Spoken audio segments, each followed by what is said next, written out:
Welcome into the In the Money podcast for KeenelandSelect.com for Thursday, October 10th. Tom Leach along with Jim Goodman, Keeneland's Director of Wagering Development.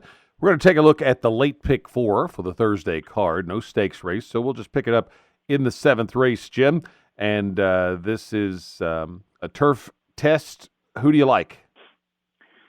Well, I'm going to try a different strategy this time. I've got a strong opinion here. Javier Castellano has killed it opening weekend. I think he's on the best horse here. The filly is Antique for Tom Morley. Doesn't bring a lot of horses down here, but this horse is 1 for 2 distance. Hadn't been to Keeneland before, but has run at Belmont and Saratoga in high-level races up there and is always around. There's only one bad race on the page, and that was in Saratoga back in early July, but has come back and run well since then. She seems to be well spotted here. I like her a lot here, and I'm going to single her when I get to the pick four. I think you can make a case for Brendan Walsh, who's had a great meet here already for Zofel, the Irish horse coming over, first time North America.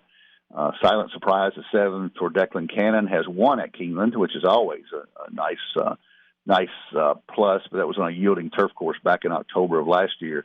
An Unapologetic Me for Santana and Maker has a shot, so I'm going to play those horses under Zantique, but Zantique's going to be my single when I get to pick four, the 2-horse. I'm going to key around Unapologetic Me in here and try to catch a little bit of a price. I liked that this horse was closing into that really strong speed bias at Kentucky Downs, and the 77 buyer figure was her best, and so I think she could make a move forward back on an unbiased surface at Keeneland's. Antique is certainly the one to beat. Ran third in a Grade 2 stake, and it's Castellano, as you mentioned.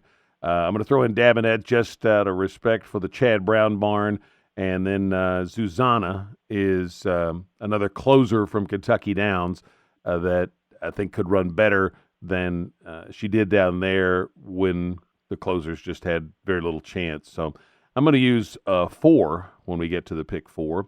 The 8th race, back on the main track, and the 2-horse in there, San Juan Diego, is working well and is coming off a little bit of a freshening and has good speed, and I think that could serve this horse really well in this spot. If he can get back to that form that he showed earlier this year, I think he's good enough to win it. One-man Party took some money in the first start off the layoff, and so might move forward with that one under his belt. Time on Target gets Jose Ortiz. He and Castellano both have been tearing it up. That angle alone is worth a second look. Commandeering and Cadron Flats, I'm going to throw those 2 in as well. As you can tell, I don't really have a real strong opinion in here, so I'm going 5 deep when we get to the pick 4. How about you in the 8th? Yeah, I don't have a strong opinion here either, and they're differing opinions. We agree on San Juan Diego for Ron Moquette. He always seems to have a horse or 2 that come up live that are got some kind of hidden figures in there. And he didn't run very well at Ellis. He didn't run very well at Belmont. But if you go back in his PPs, he did run well at Oaklawn Park, and then shipping to Belmont his first time up there, he ran well. So I think he's got a shot at a price. I like Commandeering. Ran at this level last time out at Churchill in a 7-furlong race. Didn't get there. Rocco takes the mount back, so I like the 3-horse. Indian Lover is one you didn't mention for Larry Jones and Chantel Sutherland. He's been running on turf recently, got a little layoff, but has some decent dirt form back in the back of the PPs. And One Man Party, I think, is the horse to beat off that 87 buyer at Oakon in the $30,000 claiming. That just kind of sticks out. Didn't run well at Churchill last time out, but had no shot at the start. And this horse always gets a lot of money at the window. So I'm going to go San Juan Diego, Indian Lover, Commandeering, and One Man Party. One Man Party, 8-horse being my win pick there. 9th race is the allowance feature, and tell me how you see that one stacking up. Yeah, and it was another one. I saved money at the start, and I'm going to go really deep at the end. This one is a nice. This is an allowance, but it could be a stakes race. I think when we started recording, I said the stakes race, but this one does stack up pretty well. Like factor this was Giroux, ran in the Kentucky Turf Cup at Kentucky Downs last time out at 1.5 miles, cutting back to 1.16 miles. Don't think he wanted any part of 1.5 miles. They just found a nice fat purse down there to run for. But if you go back and take that one out, he's been very consistent, has run well in stakes races before, and gets Giroux and Cox, and that's always a great combination. Deauville, the inside horse that actually ran in the Arlington Million in 2018, has shipped back to UAE and has run okay over there, but that horse has got some back class for Gaffleone. Sacred Life, the 3 for Chad Brown, probably going to be the favorite off that Bernard Baruch last time out. Came on a soft turf course for Ortiz, and now Castellano takes the ride. Parlor for Lannery. I'm going to use Krampus for Mott, the 9 horse who Ortiz takes over. I assume he had his choice there with Sacred Life. And Exulting for Mike Maker and Rosario. So I'm taking all the big jocks and a couple of really good horses. I'm going to go 6 deep in the pick 4. I got no idea who would win it. Factor this I'll probably look at the board here. And out of those 5 or 6 horses, whichever one is the better price and I could get some value, because I think it's going to be a blanket finish. I think this is the best race of the day. Exulting is the one I ended up on because go back to where he got claimed by Mike Maker. He's obviously very sharp at the claiming table, and this horse has steadily improved since he came into Maker's barn. Got a 94 buyer figure last time down at Kentucky Downs, was finishing strong, and if he can come back to that, I think it stacks up well here. Sacred Life for Brown and Castellano, got to be on the ticket. Same thing for Krampus with Mott and Ortiz, just off connections. I can't leave those out. And I would like to go deeper than I'm going to. The other one I'm going to use when we get to the pick 4 is El Picaro. And this horse, since coming up from South America, been put in some really tough spots. So it looked like clearly Nacho Carreras was really high on this horse.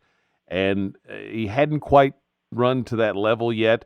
But now maybe this is a little easier spot than some of those that this horse has been in. So I'm going to throw that one on the ticket as well.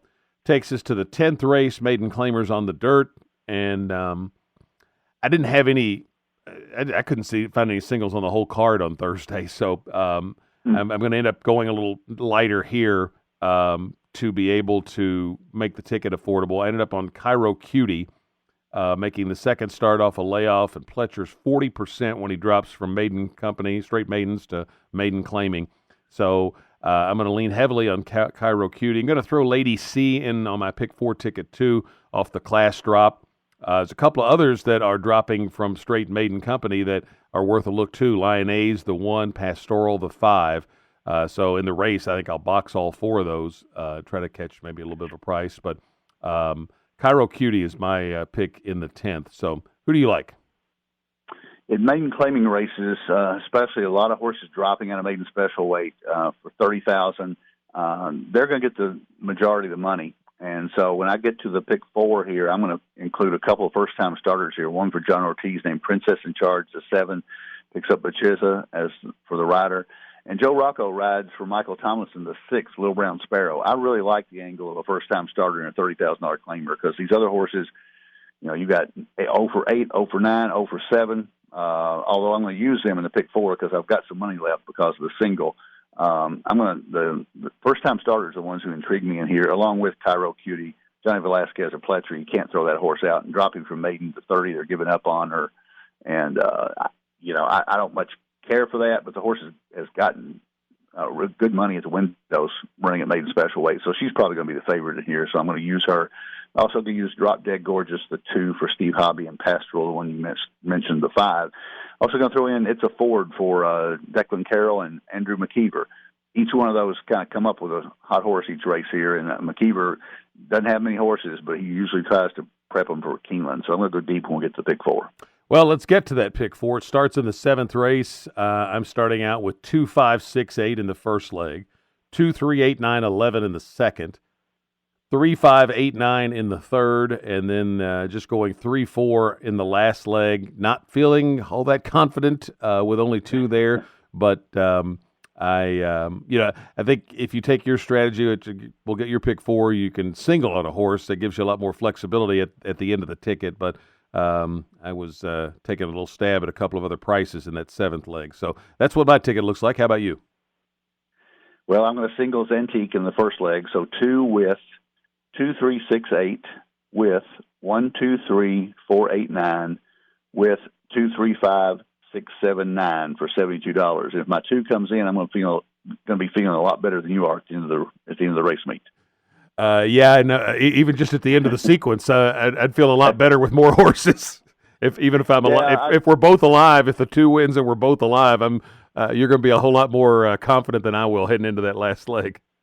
Yeah, and sometimes on a day like this, you just got to take a stand early. If you get knocked out, you come back, play the pick three. I like Zantique better than anything else in the sequence because I thought every other race was wide open, especially that allowance race, ninth race. Yeah, it is a really challenging card on Thursday. So best of luck with it. We'll be back for the Friday edition of the In the Money podcast with the Franklin County Stakes for Fillies and Mares on the Turf. This is the In the Money podcast for KeenelandSelect.com.